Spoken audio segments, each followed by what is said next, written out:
बांगड्या पाठीमागे करून ताडकन त्या ठिकाणी लक्ष्मणजीच्या कानाखाली मारतायत आणि लक्ष्मणजीला काय बोलतायत ऐका. लक्ष्मणजीला बोलतायत, अरे लखन, तुझ्या दादाची सेवा करण्याकरता तुला त्या ठिकाणी 14 वर्ष वनवासामध्ये जायचे, मग मला विचारण्याकरता का आलाय? सुमित्रा मातेच्या दुधाचा परिचय तू दिला नाही. अरे सुमित्रा मातेच्या दुधाचा परिचय तेव्हा भेटला असता रे लखन, की जेव्हा तू मला न विचारता राघवच्या सोबत वनवासामध्ये निघून गेला असता रे लखन. मला विचारण्याची काय गरज आहे दादा?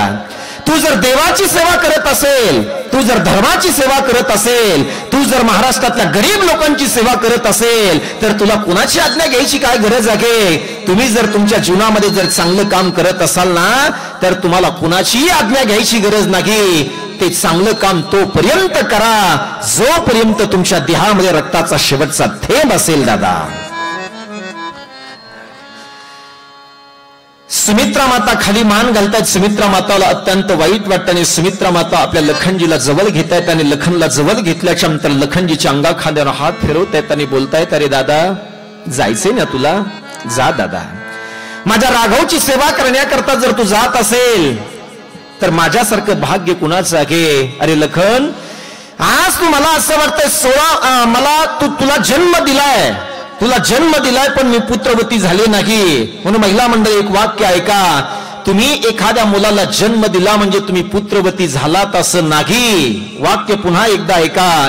तुम्ही एखाद्या मुलाला जन्म दिला म्हणजे तुम्ही पुत्रवती झालात असं नाही. मला असं वाटतं तुमचा मुलगा जर रोजच लेझिम खेळत जर घरी येत असेल तर तुम्ही पुत्रवती झालात का? पुत्रवती तुम्ही तेव्हा होऊ शकता की जेव्हा मला असं वाटतं तुमचा मुलगा या देशाचा सेवक होईल, हातामध्ये बंदूक घेऊन या सीमेचं संरक्षण करेल. त्याच दिवशी तुम्ही खऱ्या अर्थाने पुत्रवती झालात असं लक्षात घ्या. माझी सुमित्रा माता असं बोलते, अरे लखन, तुला जन्म दिलाय दादा, पण आज मला असं वाटतं तू राघवची सेवा करण्याकरता जातोय ना, मला खऱ्या अर्थाने पुत्रवती होण्याचं सौभाग्य प्राप्त होतंय रे लखन. पुत्रवती जुगती जग सोई, रघुपति भगति जसु सुत होई. पुत्रवती जुगती जग सोई,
रघुपति जयोगति जासु सुत होए.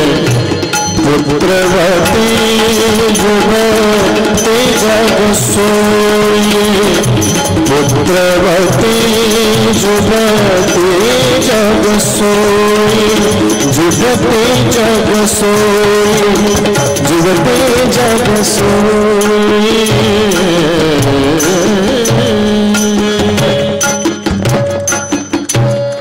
जा लखन जा. दादा, तू देवाची सेवा करण्याकरता जातोय ना, मी तुला अडवं येणार नाही दादा, जा. म्हणून भाऊ कुणासारखा असावा? वाक्य माझ्या कथेतलं घेऊन जा. भाऊ लक्ष्मणजीच्या सारखा असावा. भाऊ कुणासारखा असावा? तर भाऊ भरतासारखा असावा. भाऊ कुणासारखा असावा? तर भाऊ शत्रुघ्नासारखा असावा.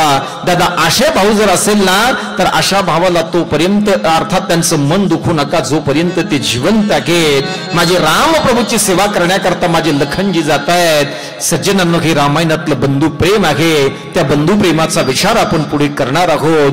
जशी रामकथा ही बंधू प्रेम शिकवणारी कथा आहे ना, तशी माझी रामप्रभूची कथा मला असं वाटतं की दाम्पत्य जीवनाची अनन्यता शिकवणारी सुद्धा कथा आहे. सौभाग्यवतीने आपल्या सौभाग्यावरती प्रेम केलं पाहिजे हे मी सांगत नाही, तर माझे ज्ञानेश्वर महाराज ज्ञानेश्वरीमध्ये असं वर्णन करतायत. पतीची या मता अनुसरोणी पतिव्रता अनायासे आत्महिता भेटेची गा. तुम्हाला देवाच्या मंदिरामध्ये जाण्याची गरज नाही, मंदिरातला देव तुमच्या घरी यावा असं जर तुम्हाला वाटत असेल तर आहे त्या ठिकाणी बसून तुम्ही फक्त तुमच्या सौभाग्याची सेवा करा. तुम्हाला मंदिरात जाण्याची गरज नाही, तर एक दिवशी त्याच मंदिरातला देव तुमच्या घरी आल्याशिवाय राहणार नाही. इकडे नवऱ्याला उपाशी ठेवायचं, मंदिरात येऊन 2-2 तास हरिपाठ करायचा. कुठल्या गाथेत बसते हे सांगा ना जरा मला. कुठला गाथा आहे सांगा जरा. पती हाच जर परमेश्वर असेल तर त्याची सेवा करा. मला असं वाटतं हे मी सांगत नाही, तर माझे माऊली सांगतायत. पतीची या मता अनुसरोनी पतिव्रता अनायासे आत्महिता भेटेची गा. दाम्पत्य जीवनाची अनन्यता शिकवणारी कथा म्हणजे तर राम कथा आहे. आठवले मला सांगेल मी. एक माझा मित्र होता, त्याचं नवीन लग्न झालं होतं आणि नवीन लग्न झाल्याच्या नंतर त्या ठिकाणी काही दिवस गेले आणि काही दिवस गेल्याच्या नंतर आणखी अर्थात त्या ठिकाणी 1 वर्ष लोटले.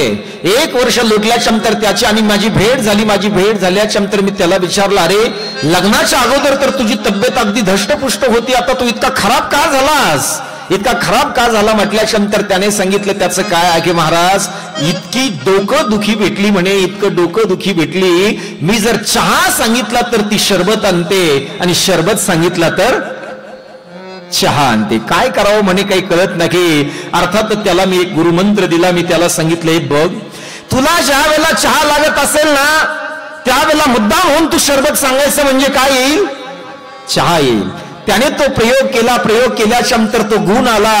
गुण आल्याच्या नंतर त्या ठिकाणी तो मला भेटला आणि मला भेटल्याच्या नंतर तो मला म्हणे, महाराज तुमच्या शब्दाचा गुण आला, गुण आला.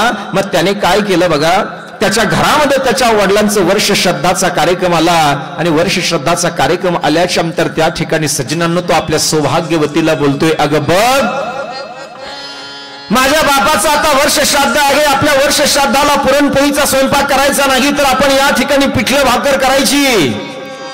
हा जर पुरणपोळी म्हटलं असतं तर ती काय म्हटली असती, तो उलट वागायला लागला. आणि मला असं वाटतंय प्रपंच हा जोपर्यंत तुम्ही उलट वागणार नाही तोपर्यंत त्या प्रपंचात तुम्हाला समाधान भेटणार. पुरणपोळीचा स्वयंपाक करायचा नाही तर पिठलं भाकरी करायची. त्यावेळेला ती आपल्या नवऱ्याच्या जवळ जाते आणि बोलते, तुम्हाला काही बोला ना जरा, माझ्यापेक्षा तुम्हाला जास्त येतं, तुम्हाला काही डोकं आहे का. माझ्या सासऱ्याचं जर वर्ष श्राद्ध असेल तर आपण या ठिकाणी पिठलं भाकरी करायची नाही तर पुरणपोळीचा स्वयंपाक करायचा. तो म्हटलं मर मलाही तेच पाहिजे होतं. सुंदर प्रकारे पुरणपोळीचा स्वयंपाक केला आणि सुंदर प्रकारे पुरणपोळीचा स्वयंपाक केल्याच्या नंतर त्या ठिकाणी सज्जनांनो ब्राह्मणांना निमंत्रण दिल्या जाते. ब्राह्मण त्या ठिकाणी जेवू घातल्या जात आहेत आणि ब्राह्मणाला जेवू घातल्याच्या नंतर त्या ठिकाणी जे काही पात्र असतात ना, हिंदू धर्म संस्कृतीमध्ये असा नियम आहे की ते पात्र हे गंगेला समर्पित करावे लागतात. त्यावेळेला त्या ठिकाणी तो जवळ आला. जवळ आल्याच्या नंतर आपल्या सौभाग्यवतीला बोलतोय, अगं बघ हे जे पात्र आहेत ना, हे पात्र गंगेला मी घेऊन जाणार. ती म्हटली, तुम्ही घेऊन जायचे नाही, मी घेऊन जाणार. तिने ते पात्र उचलले. पात्र उचलल्याच्या नंतर गंगेच्या काठाजवळ जाते. गंगेच्या काठावरती गेल्याच्या नंतर ती त्या ठिकाणी आपल्या बायकोला बोलतोय, अगं बघ जरा खोल पाण्यामध्ये जाऊ नको. ती म्हटली, मी खोल पाण्यात जाणार, खोल पाण्यात जाणार म्हणता म्हणता म्हणता पाहता काय गेली ना वाहून. वाहून गेली. आता वाहून गेल्याच्या नंतर नदी इकडून इकडे वाहत होती बरं का, नदी इकडून इकडे वाहत होती आणि तो असं वरती पाहत होता. आणि वरती पाहत असताना आमचे हे विवेक दादा, आमची ही सगळी मंडळी तिथे बसलेली होती. यांनी त्याला विचारलं, अरे दादा का रडतोस तू, रडायला काय झालं तुला. रडायला लागला तो.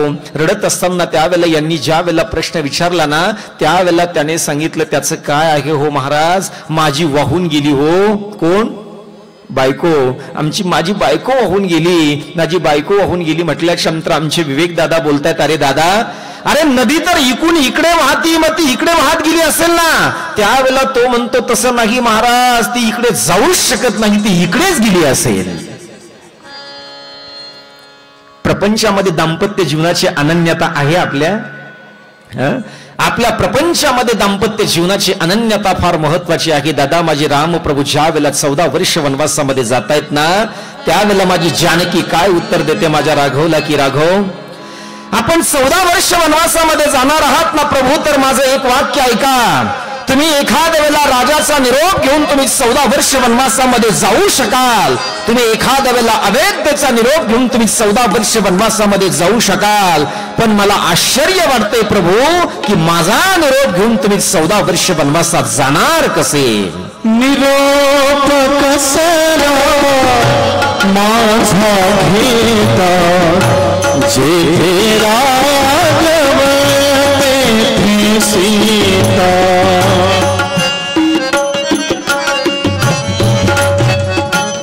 शब्द ऐका.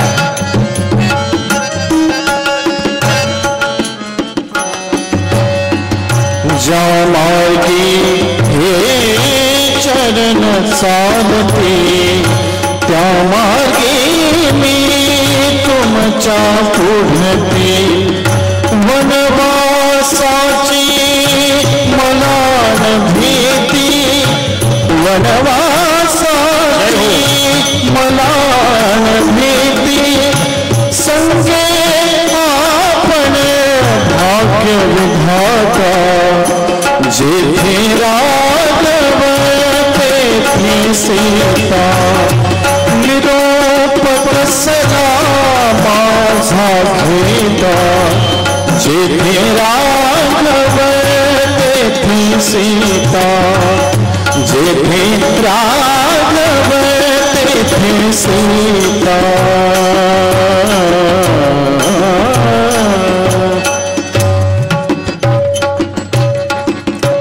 माझे राम प्रभू बोलतायत अगं जानकी, तुला माझ्यासोबत वनवासात येता येणार नाही जानकी.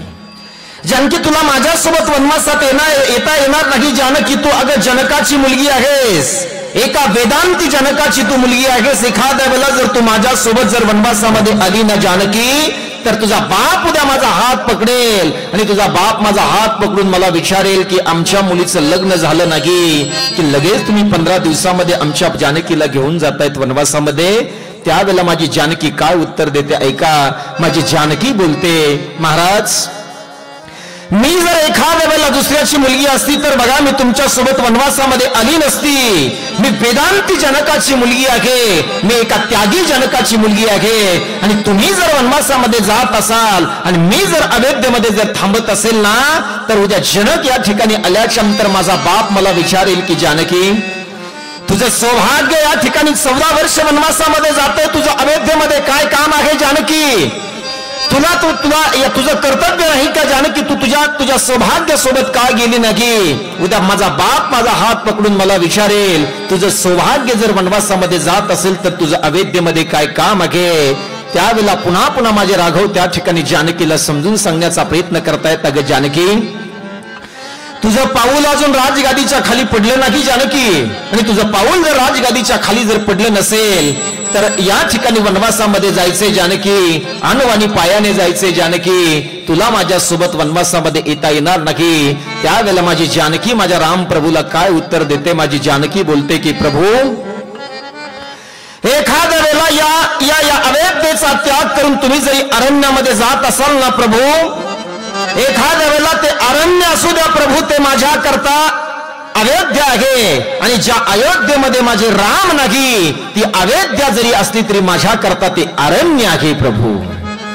म्हणून ज्या ठिकाणी तुम्ही असाल त्या ठिकाणी मी येईल प्रभू. मला कुणाचीही पर्वा नाही. मला माझ्या जीवनामध्ये माझं सौभाग्य महत्वाचं आहे प्रभू. याचा अर्थ असा आहे सज्जनांनो की माझी राम कथा ही जसं बंधू प्रेम शिकवणारी कथा आहे, त्याच पद्धतीने माझी राम प्रभूची कथा ही दाम्पत्य जीवनाची अनन्यता शिकवणारी कथा आहे. राम प्रभू ही देव आहेत. राम प्रभू ह्या एक आदर्श मुलगा आहे.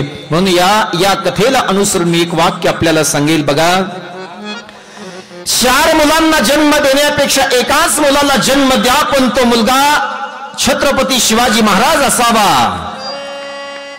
4 मुलांना जन्म देण्यापेक्षा एकाच मुलाला जन्म द्या, पण तो मुलगा श्रीमंत श्री संत भगवान बाबा असावा. 4 मुलांना जन्म देण्यापेक्षा एकाच मुलाला जन्म द्या, पण तो मुलगा धर्मवीर संभाजी महाराज असावा. 4 मुलांना जन्म देण्यापेक्षा एकाच मुलाला जन्म द्या, पण तो मुलगा श्रीमंत श्री संत ज्ञानेश्वर महाराज असावा. 4 मुलांना जन्म देण्यापेक्षा एकाच मुलाला जन्म द्या, पण तो मुलगा जगद्गुरु तुकाराम महाराज असावा. 4 मुलांना जन्म देण्यापेक्षा एकाच मुलाला जन्म द्या, पण तो मुलगा लालू प्रसाद यादव असावा.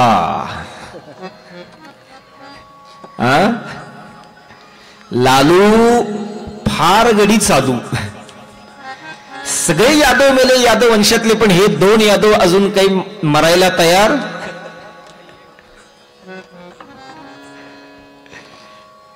चार मुलांना जन्म देण्याची जर तुमची इच्छा असेल तर ते 4 मुलं कुणासारखे असावे ऐका दादा.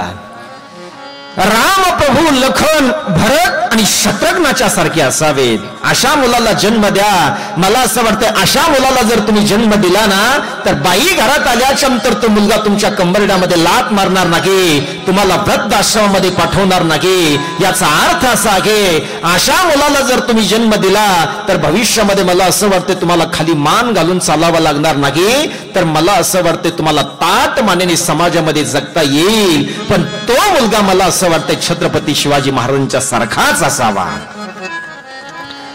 ही रामकथा शिकवते आपल्याला. रामायण तर आपण ऐकणारच आहोत. काय घेऊन जाणार आहात आपण रामायणातून? अनेक वर्ष झाले आम्ही लोकांना सांगतोय रामकथेमध्ये या, रामकथेतून काहीतरी घेऊन जा, रामकथेत या, रामकथेतून काहीतरी घेऊन जा. माणसं इथे येत आहेत शांत चित्तेने 2 तास रामकथा ऐकतायत. रामकथा संपली, जुन्या चपला इथे सोडतात, नव्या घेऊन जातायत. जीवन थोडस व्यापक जगण्याचा प्रयत्न करा दादा. हे जीवन आहे ना, या जीवनामध्ये मला असं वाटतंय अमर आहा खरे की पहा खोटे हे, संकोचोनी कार्य झाला असे लहान घेई अपोषण ब्रह्मांडाचे. जीवनामध्ये जसे माझे रामप्रभू व्यापक जगण्याचा प्रयत्न करतायत, जीवनामध्ये माझा भरत जसा व्यापक जगण्याचा प्रयत्न करतोय, त्या पद्धतीने आपण सुद्धा जरा व्यापक जगण्याचं काम आपल्या जीवनामध्ये केलं पाहिजे. अरे हा जो आहे ना, हा देह म्हणजे पिंजरा आहे, आणि हा पिंजरा एक दिवशी मला असं वाटतंय घर सोडून या रामकथेमध्ये येण्याचा प्रयत्न करा. घर सोडायची सवय जर तुम्ही ठेवली नाही ना तर कायमच ज्या वेळेला एक दिवशी आपल्याला घर सोडायचंय त्या दिवशी मला असं वाटतंय जास्त दुःख झाल्याशिवाय राहणार नाही. मग ते दुःख आपल्या जीवनामध्ये होऊ नये असं जर तुम्हाला वाटत असेल ना तर घर सोडून या ठिकाणी रामकथेमध्ये या. रामकथेमध्ये येऊन जरा थोडासा व्यापकतेचा विचार आपल्या जीवनामधून घेऊन, व्यापकतेचा विचार जीवनामध्ये घ्या, त्याचं अनुकरण आपल्या जीवनामध्ये करा. संकल्पित जीवन जगू नका दादा.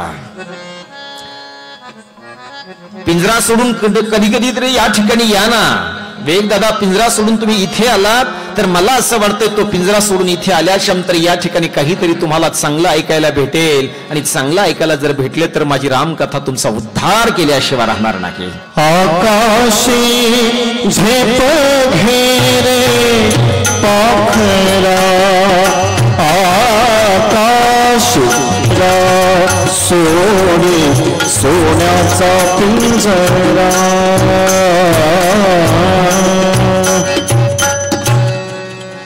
जीवन संकल्पित जगण्यापेक्षा कुठेतरी व्यापकतेने जीवन जगण्याचा प्रयत्न करा. जीवन स्वार्थाकरता जगण्यापेक्षा कुठेतरी समाजाकरता जगण्याचा प्रयत्न करा. स्वतः करता मी असं म्हणतोय, स्वतः तुम्ही जेवण कराच, स्वतः तुम्ही जेवण तर कराच, पण एखादा गरीब माणूस जर आपल्या घराच्या शेजारी जर राहत असेल आणि त्याची जर जेवणाची व्यवस्था जर होत नसेल तर कधी कधी आपल्या ताटातली एखादी भाकरी त्या गरीबाला देण्याचं काम करा. हेच माझी रामकथा शिकवते. काय शिकवणार आहात, काय शिकवणार आहे यापेक्षा रामकथा, आणि काय घेऊन जाणार आहोत आपण रामकथेमधून दादा? गरीबाला कधीतरी मदत करण्याचा प्रयत्न करा. मला असं वाटतं तुम्ही जर 1 पैसा जर दुसऱ्याला जर दिला तर माझा भगवान तुम्हाला 10 पैसे दिल्याशिवाय राहणार नाही. पण कधीतरी तो 1 पैसा सुद्धा देण्याचं काम आपण आपल्या जीवनामध्ये केलं पाहिजे ना. कधीतरी आपण दुसऱ्याच्यासाठी जगण्याचा प्रयत्न केला पाहिजे ना. एक गोष्ट आठवते, मी जाता जाता सांगेल. आजची कथा फक्त आपल्याला का ऐकायची आहे याचाच सिद्धांत प्रगट करणारी कथा आहे. उद्या आपण खऱ्या अर्थाने रामकथेला या ठिकाणी प्रारंभ करणार आहोत. रामायण महात्म्य अशी कथा आजच्या कथेचा विषय आहे. जीवन जगत असताना संकल्पित जीवन जगू नका, तर जीवन जगत असताना व्यापक जीवन जगा. जीवन जगत असताना स्वार्थाकरता जगू नका, तर कुठेतरी परार्थाकरता जीवन जगण्याचा प्रयत्न करा. एक गोष्ट आठवते पहा, देण्यात आनंद नाही दादा. चुकीचं बोलतोय का बरोबर बोलतोय? जरा वाक्य पुन्हा रिपीट करा. देण्यात आनंद आहे का घेण्यात आनंद आहे? हा, थोडस मला वाटलं जर जागे आहेत का नाही पाठीमागची मंडळी आहेत ना. हा, देण्यामध्ये आनंद आहे, घेण्यात आनंद नाही. अरे घेणाऱ्याचा हात कधी पण असा आहे, पण देणाऱ्याचा हात मला असं वाटतंय असा असतोय. म्हणून एखाद्या वेळेला देऊन तर पहा. घेण्यामध्ये जो आनंद नाही ना, तो मला असं वाटतंय देण्यातला आनंद तुम्हाला तुमच्या जीवनामध्ये मिळाल्याशिवाय राहणार नाही. कधीतरी देऊन पाहण्याचा प्रयत्न करा ना दादा. एक माझा फाटका शेतकरी शेतामध्ये जातोय. शेतामध्ये जात असताना सकाळी तो लवकर उठतो आणि सकाळी लवकर उठल्यानंतर आपल्या सौभाग्यवतीला बोलतोय, अरे मला आज शेतामध्ये जरा लवकर जायचंय म्हणून ती त्या ठिकाणी लवकर उठते. लवकर उठल्याच्या नंतर ती मस्तपैकी पोळी भाजीचा डब्बा त्या ठिकाणी तयार करते. आणि ज्या वेळेला तो डब्बा तयार करते त्यावेळेला लोणचं आहे, ठेचा आहे. अगदी माझा शेतकरी बिचारा तो त्या ठिकाणी एका बाजूला पिठलं आहे, ते अगदी गाठोडं त्या ठिकाणी त्या शेतकऱ्याने तयार केलंय. आणि शेतकरी ज्या वेळेला माझं गाठोडं तयार करतोय ना, शेतकऱ्याने त्यावेळेला ती त्या ठिकाणी ती भाकर बांधलेली आहे. सौभाग्यवतीने एका हातामध्ये आपल्या सौभाग्याच्या हातामध्ये ते गाठोडं दिलंय, तर एका हातामध्ये थंडगार पाण्याचं मडकं दिलंय. मालक, ज्या वेळेला तुम्ही दुपारपर्यंत काम कराल त्यावेळेला दुपारच्या नंतर तुम्हाला भूक लागेल ना मालक, त्यावेळेला आपलं वखर सोडा, एका मस्तपैकी झाडाखाली जा आणि जेवण करा मालक. ज्या वेळेला सज्जनांनो ते अर्थात तो शेतकरी घेतल्याच्या नंतर शेतामध्ये जातोय. शेतामध्ये गेल्याच्या नंतर एका आंब्याच्या झाडाला ते अर्थातच आपली शिदोरी बांधतोय. आंब्याच्या बुडाखाली ते थंडगार पाण्याचं मडकं ठेवतोय. दुपारपर्यंत तो आपल्या शेतामध्ये काम करतोय. आणि दुपारपर्यंत आपल्या शेतामध्ये काम केल्याच्या नंतर सज्जनांनो दुपार होते, त्याला भूक लागते. आता ज्या वेळेला माझ्या शेतकऱ्याला भूक लागते आणि भूक लागल्याच्या नंतर तो शेतकरी अर्थातच बैल सोडतोय. बैल सोडल्याच्या नंतर पाणी त्यांना पाजतोय, त्यांना चारा वैरण करतोय. चारा वैरण केल्याच्या नंतर त्या आंब्याच्या झाडाखाली येतोय. आंब्याच्या झाडाखाली आल्याच्या नंतर आपल्या हाताने तो शिदोरी गाठोडं सोडतोय. गाठोडं सोडल्याच्या नंतर तो शेतकरी दादा आपल्या समोर ते गाठोडं घेतोय. एका बाजूला थंडगार पाण्याचं मडकं सुद्धा ठेवतोय. आणि ठेवल्याच्या नंतर आता माझ्या त्या शेतकऱ्याला आता काम करून भूक लागलेली आहे. तो माझा शेतकरी दादा आता काय करतोय बघा, पहिला घास त्या ठिकाणी मोडतोय. आणि पहिला घास ज्या वेळेला मोडून ज्या वेळेला तोंडामध्ये घालणार ना, तोंडामध्ये घालणार तितक्या 2 दिवसापासून उपवाशी असलेला भिकारी त्याच्या जवळ येतोय. 2 दिवसापासून उपवाशी असलेला भिकारी ज्या वेळेला त्याच्या जवळ येतोय त्यावेळेला त्या ठिकाणी तो भिकारी रडतोय. आणि रडत असताना त्याचे डोळे पाणवलेले आहेत. आणि ज्या वेळेला तो रडतोय, रडत असताना त्या शेतकरी दादाला बोलतोय, दादा मला माहित आहे दादा, तुम्ही सकाळपासून या ठिकाणी काम केलंय हो दादा, तुम्हाला आता भूक लागली याची मला जाणीव आहे दादा. शेतकरी दादा, मला याची जाणीव आहे की तुम्हाला भूक लागली, पण माझा पदर मी तुमच्या समोर पसरतोय दादा. 2 दिवस झाले माझ्या पोटामध्ये अन्नाचा कण सुद्धा नाही दादा. मला तुमच्या ताटातली अर्धी भाकरी मिळेल काय हो दादा, मला तुमच्या ताटातली अर्धी भाकरी मिळेल काय म्हटल्याच्या नंतर माझा शेतकरी जाग्यावरती उठून उभा राहतोय. आणि जाग्यावरती उठून उभा राहिल्याच्या नंतर त्या ठिकाणी त्या भिकाऱ्याच्या हाताला पकडतोय. आणि भिकाऱ्याच्या हाताला पकडून त्याला खाली बसवतोय. आणि खाली बसवल्याच्या नंतर आपल्या समोरच्या सगळीच्या सगळी भाकरी त्या भिकाऱ्याला देऊन टाकतोय. सगळीच्या सगळी भाकरी ज्या वेळेला भिकाऱ्याला दिली जाते आणि भिकाऱ्याला दिल्याच्या नंतर त्या ठिकाणी सज्जनांनो ज्याला भाकर मिळाली तो भिकारी सुद्धा रडतोय. आणि ज्याने भाकर दिली तो शेतकरी सुद्धा त्या ठिकाणी रडतोय. अरे ज्याला भाकर भेटली, त्या भाकर भेटली म्हणून त्या आनंदाने कदाचित एखाद्या वेळेला तो भिकारी रडत असेल, यामध्ये नवल नाही. पण ज्याने भाकर त्या भिकाऱ्याला दिली तो शेतकरी का रडतोय याचा विचार केलाय तुम्ही? माझ्या शेतकरी दादाने त्याच्या समोर सगळीच्या सगळी भाकरी ठेवली आणि सगळीच्या सगळी भाकरी त्याला देऊन टाकल्याच्या नंतर त्या ठिकाणी माझा शेतकरी दादा त्या भिकाऱ्याला बोलतोय, दादा तुम्ही जेवण करा, आज मी तुमचं जेवण पाहतोय दादा. आजपर्यंत माझं 50 वर्ष वय आहे, 50 वर्ष वयामध्ये 3 वेळा मी जेवण करतोय, सकाळी, दुपारी आणि संध्याकाळी. पण 50 वर्ष जेवण करण्यामध्ये जो आनंद मला माझ्या जीवनामध्ये भेटला नाही ना, तोच आनंद आज मला तुमचं जीवन पाहण्यामध्ये भेटतोय. कधीतरी देऊन पहा दादा. मला असं वाटतं तुम्ही जर देण्याचं काम जर केलं ना, तर मला असं वाटतं तो दिल्याचा आनंद तुम्हाला खऱ्या अर्थाने तो आनंद दिल्याशिवाय राहणार नाही. म्हणून विवेक दादा हा पिंजरा सोडण्याचं काम पुन्हा पुन्हा आपण केलं पाहिजे. कधीतरी देण्याचा प्रयत्न करा. मला असं वाटतं रामकथा ही घ्यायचं शिकवत नाही, तर माझी रामकथा ही द्यायचं शिकवते. सज्जनांनो, माझी रामकथा ही घेणारी कथा नाही, तर माझी रामकथा ही देणारी कथा आहे. म्हणून त्या कथेचा विचार करत असताना बघा, सुलोचना ज्या वेळेला विधवा होते आणि सुलोचना विधवा झाल्याच्या नंतर ती आपल्या सासऱ्याचं दर्शन घेण्याकरता ज्या वेळेला जाते आणि सासऱ्याचं दर्शन घेण्याकरता जाते, सासऱ्याचं दर्शन घेण्याकरता ती वनवा करते. आणि सासऱ्याचं दर्शन घेण्याकरता ज्या वेळेला वनवा करते, त्या वेळेला रावण तिचा हात पकडतोय आणि सुलोचनेला विचारतोय, सुलोचने, माझा मुलगा मेला याचं मला आता दुःख आहे. रामकथा ही घेणारी कथा नाही, तर देणारी कथा आहे. याबद्दलचं उदाहरण मला सांगायचंय. सुलोचने, माझा मुलगा मेलाय, मी दुःखी आहे सुलोचने. पण तुला सुद्धा आता सती जावं लागतंय. पूर्वी पद्धत अशी होती की नवरा मेला तर बायकोला सुद्धा सती जावं लागायचंय. अर्थात त्या ठिकाणी सुलोचना ज्या वेळेला वनवा करते आणि वनवा करत असताना माझ्या रावणाचं ज्या वेळेला दर्शन घेते आणि रावणाचं दर्शन घेत असताना त्या ठिकाणी रावण बोलतोय, सुलोचने एक काम कर सुलोचने, तू माझं दर्शन तू घेणार आहेस, माझं दर्शन घेऊन तू आता या ठिकाणी सती जाणार आहेस. पण माझं दर्शन घेऊन तू सती जाण्याच्या अगोदर तू एक काम कर सुलोचने, तू पहिल्यांदा माझ्या रामप्रभूचं दर्शन घेण्याकरता जा, माझ्या रामप्रभूचं दर्शन घेण्याकरता जा म्हटल्याच्या नंतर त्या ठिकाणी सज्जनांनो सुलोचना काय करते, माझ्या रामप्रभूचं दर्शन घेण्याकरता रामप्रभूच्या महालामध्ये जाते. आणि रामप्रभूचं दर्शन घेण्याकरता ज्या वेळेला रामप्रभूच्या समोर उभी राहते ना, रामप्रभूच्या समोर उभी राहिल्याच्या नंतर त्या ठिकाणी माझे रामप्रभू सुलोचनेला विचारतायत, सुलोचने कोण आहेस बाई तू, कशा करता आलीस तू या ठिकाणी, कशा करता आलीस असं बोलल्याच्या नंतर सुलोचना बोलते की अर्थातच मालक, अर्थातच प्रभू, मी या ठिकाणी तुमचं दर्शन करण्याकरता आले. प्रभू, तुमचं दर्शन करून आता मला या ठिकाणी सती जायचंय. तुमच्या भावाने माझं सौभाग्य मारले आणि तुमच्या भावाने जर माझं सौभाग्य मारलं असेल तर मला आता या ठिकाणी सती जावं लागेल. पण सती जाण्याच्या अगोदर मी तुमचं दर्शन घेऊन सती जावं म्हणून मी या ठिकाणी आले. त्यावेळेला माझे रामप्रभू सज्जनांनो सुलोचनेचे दोन्ही हात पकडतायत